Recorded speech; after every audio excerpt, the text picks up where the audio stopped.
رمضان المفيوت نمشيري نمبي ابنم أثواب ونوت أمين نفضي again Namadati. We are continuing the discussion of the history of the Coptic language, and we are going to continue with the development of the spoken language. We are going to divide it into 3 parts. This part about the spoken language. The next one would be about the writing, how to write the language, and the third part about the numbers, how to write the numbers and what are the numbers in the Coptic. So we're going to start with the first part, which is the development of the Coptic spoken language. And as I mentioned before, the change in pronouncing words in the Egyptian language over the whole maybe 4,000, 5,000 years since recorded history was not very great. I have here just 2 classic examples of these.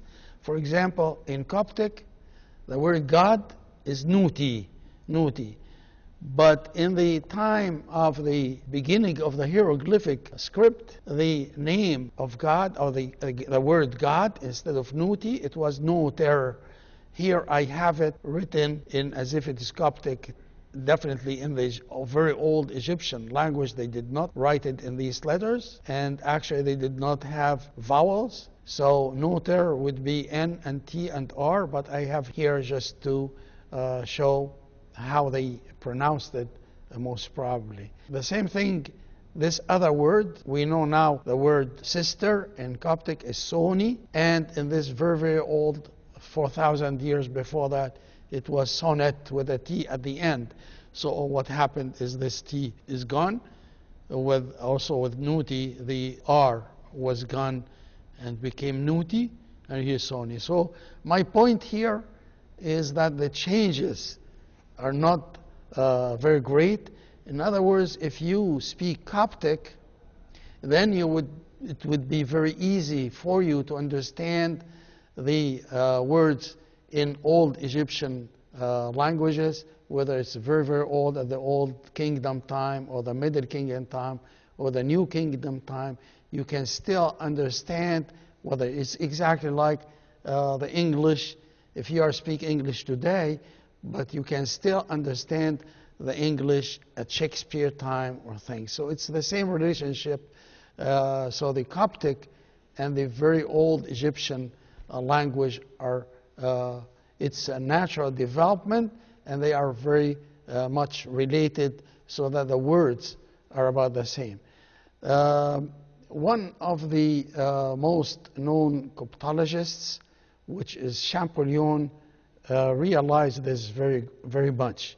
So this French scholar, he definitely recognized that Coptic will be the key to decipher the hieroglyphics of the Rosetta Stone, and hence if we can decipher the hieroglyphic there, we can decipher it in all the other tombs and temples and so on. Champollion was compassionately, has passion towards the Coptic language, because he believed very strongly this is the key for him to decipher things. And I have here few of the things that he said. So in a letter to his brother in 1809, he wrote the following. I'm going to read it for you. He wrote to his brother saying, I am totally immersed in Coptic. I want to know Egyptian as well as I know French. In other words, he wants to speak it, so he knows it really very well, and this may help him in deciphering the hieroglyphs. Because my great work on the Egyptian papyrus will be based on this language. So he realized that Coptic is important for this. He adds the following. My Coptic is moving along, and I find in it the greatest joy. Because you have to think, to speak the language of my dear Amenhotep, Seth, Ramses, Thutmose. He considered these people like his friends, and he wished in his heart to speak the language that these people spoke.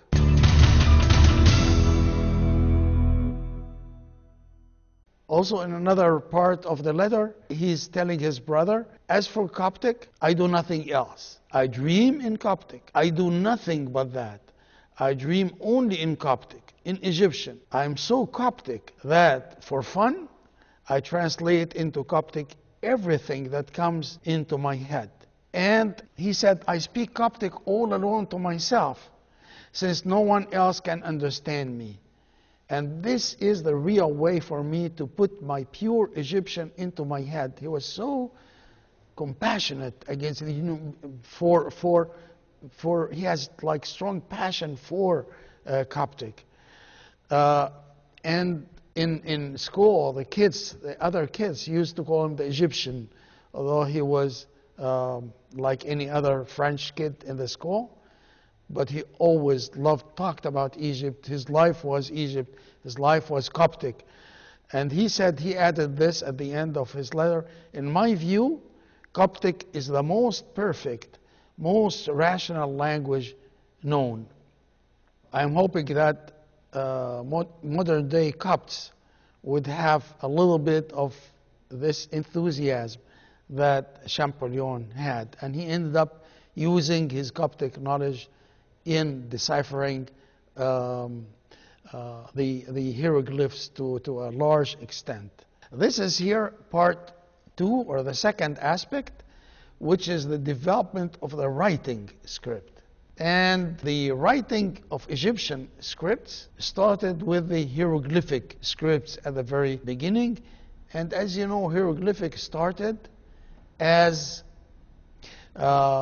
picturesque. In other words, if they want to say Achom, which means eagle in their language, and still in Coptic language it's also Achom, they will draw an eagle and look at it and say the whole word, Achom.